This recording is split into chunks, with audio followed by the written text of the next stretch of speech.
अगर मुझे अनुमति मिल जाए तो मैं पहला ऐसा व्यक्ति होऊंगा कि संविधान को जला दूंगा। तो ये संविधान को ख़त्म क्या कर लेंगे, ये तो खुद ही ख़त्म हो रहे हैं। और न ये शंकराचार्य हैं और न ये आचार्य हैं, ये तो छटे हुए आप जानते हो कि ये क्या हैं। इनकी भाषा में जहरीलापन होता है। जैसे सांप को दूध पिलाओ तो सांप फुसकार मारेगा तो वो जहर ही फेंकता है। और इन्होंने जो बोला है संविधान को आग लगा दूंगा मुझे मिल जाए तो ये तो मौर्य को भी मारने के लिए 50 करोड़ देते रहे, गर्दन काटने के लिए, जीभ काटने के लिए। स्वामी प्रसाद मौर्य का ये कर दो तो मैं ये कर दूंगा, मैं ये दे दूंगा, वो दे दूंगा। लेकिन इनका ये पता नहीं चलता इनके पास आमदनी के स्रोत कहाँ से आते हैं। ये अगर इनके पास पैसा नहीं है तो इतनी लंबी बोली ये कहाँ से लगाते हैं। नमस्कार, मैं ओमदेव। आज हम हैं नोएडा में, हमारे साथ हैं रामकिशोर बोध जी। रामकिशोर बोध जी अम्बेडकरवादी हैं, संविधानवादी हैं और बीएसपी समर्थक भी हैं।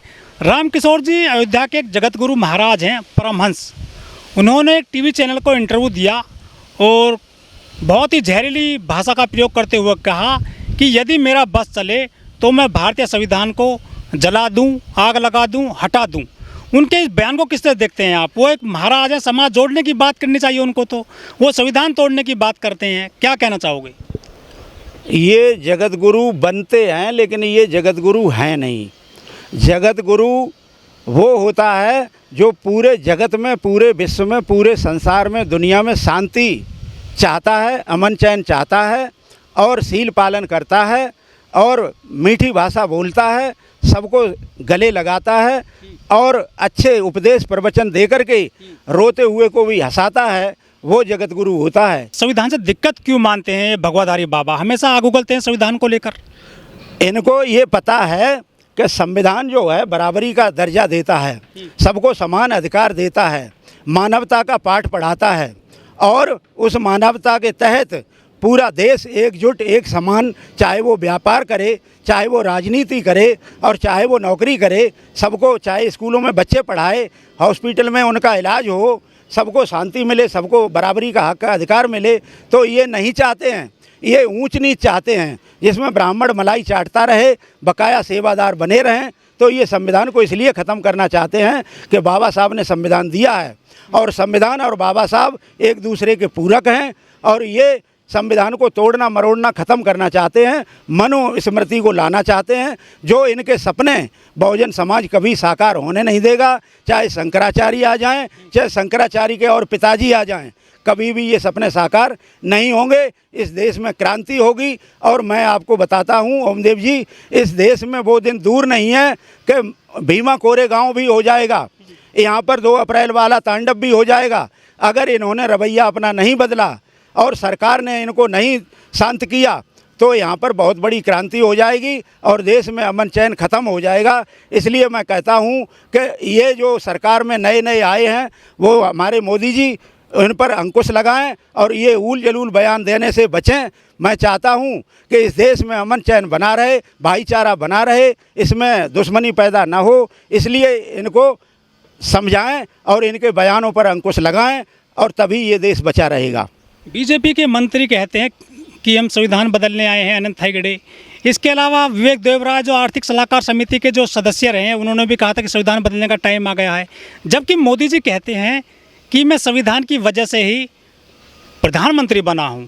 एक तरफ मोदी जी प्रधानमंत्री हैं, वो संविधान की जो प्रशंसा करते हैं, दूसरी तरफ उनके समर्थक संविधान हटाने की बात करते हैं, आरक्षण को ख़त्म करने की बात करते हैं। आखिर ये किसने छोड़ रखा है इनको जो इस तरह से बयानबाजी हो रही है पूरे देश में, इन भगवाधारियों के द्वारा, मनुवादियों के द्वारा?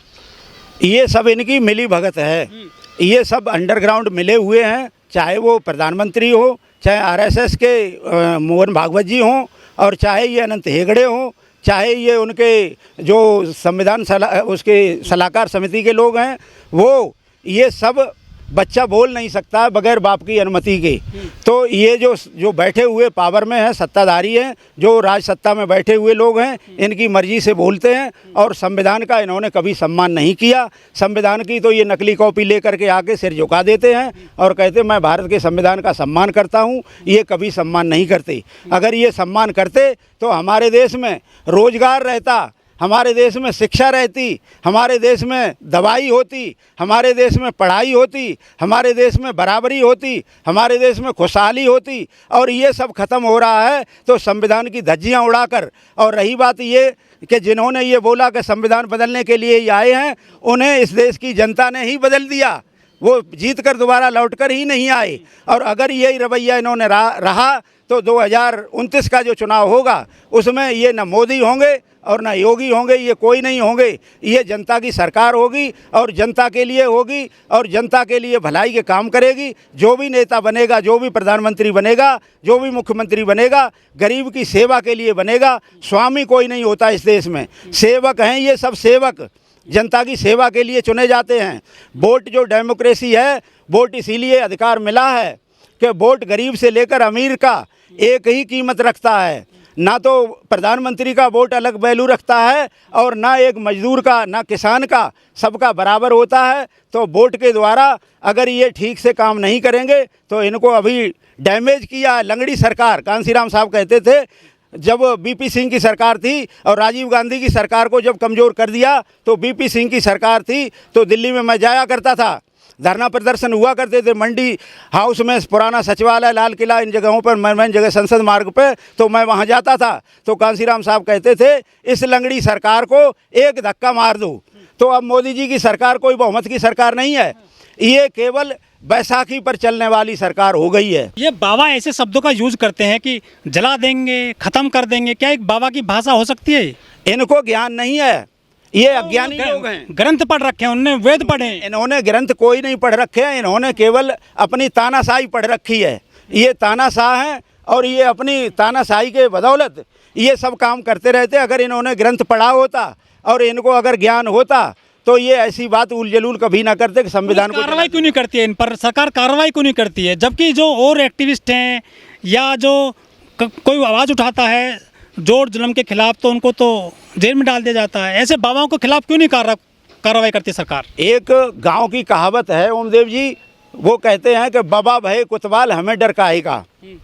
तो उनके इस समय शासन सत्ता में बैठे हुए लोग उनका ही सपोर्ट करते हैं और वो ही कह देते हैं कि तुम जो बोलोगे हम तुम्हारे ऊपर कोई कार्रवाई नहीं होने देंगे। इसीलिए पुलिस का जो बड़ा अधिकारी होता है डीजीपी, वो भी दब के बैठता है और जब वो दब के बैठेगा तो डीआईजी भी दब के बैठेगा, फिर उनका आईपीएस अधिकारी भी दब के बैठेगा और फिर डीएम भी दबेगा और इन पर कोई कार्रवाई नहीं होती। हमारे जैसे लोगों पर कार्रवाई इसलिए हो जाती है कि हम लोग शासन सत्ता में नहीं हैं, पावर में नहीं हैं, हम लोग सड़क छाप आदमी हैं और सड़क पे हम लोग बोलते हैं, ये संसद में बोलते हैं। लेकिन इनको ध्यान रहना चाहिए, जब संसद आवारा हो जाएगी तो सड़क पर हमारे जैसे लोग आंदोलन करेंगे और इनको धराशायी कर देंगे।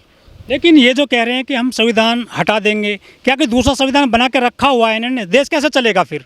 इनका 2 साल पहले ही 2022 के आसपास ही इन्होंने एक न्यूज़ दैनिक जागरण से प्रकाशित हुई थी, मैंने उसको पढ़ा था। तो उसमें लिखा था हिंदू राष्ट्र का हिंदू संविधान बनकर तैयार हुआ है जो 750 पन्नों का है और वो मार्गशीर्ष मेला जब लगेगा वहाँ में इलाहाबाद में, तो इलाहाबाद में उसको दर्शनार्थ रखा जाएगा, कुंभ मेला।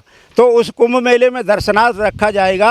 तो आप ये बताओ, क्या वो कोई पेशेंट है जिसका ऑपरेशन हो करके उसको वेंटिलेटर पर लिटा दिया जाएगा और वो जो है मरने लायक है, उसके अंतिम दर्शन करने के लिए लोग आएंगे? तो संविधान कभी नहीं दर्शनार्थ रखा जाता है, ना ये कोई वो है रामायण गीता भागवत सो उसको दर्शन करेंगे और पढ़ेंगे और वो स्वर्गवासी हो जाएंगे, सबको स्वर्ग मिल जाएगा। ये संविधान है, कानून है, इसमें गरीब से लेकर मजदूर से लेकर किसान से लेकर अमीर तक सबको, राजशाही नहीं है ये लोकशाही है, लोकतंत्र है। इसमें राजा रानी के पेट से पैदा नहीं होगा, ये वोट की पेटी से पैदा होगा। हाँ, इन्होंने ये हेरा फेरी करके मशीनों में घपला घोटाला करके इन्होंने सभी पूरे देश के चुनाव में 2 करोड़ वोट बढ़ाया चुनाव आयोग ने, और चुनाव आयोग इनकी कठपुतली बनकर काम कर रहा है। और ऐसा नहीं होता, ईमानदारी से चुनाव आयोग काम करता तो इनको तो जनता ने बिल्कुल नकार दिया था, ये धराशायी हो गए थे।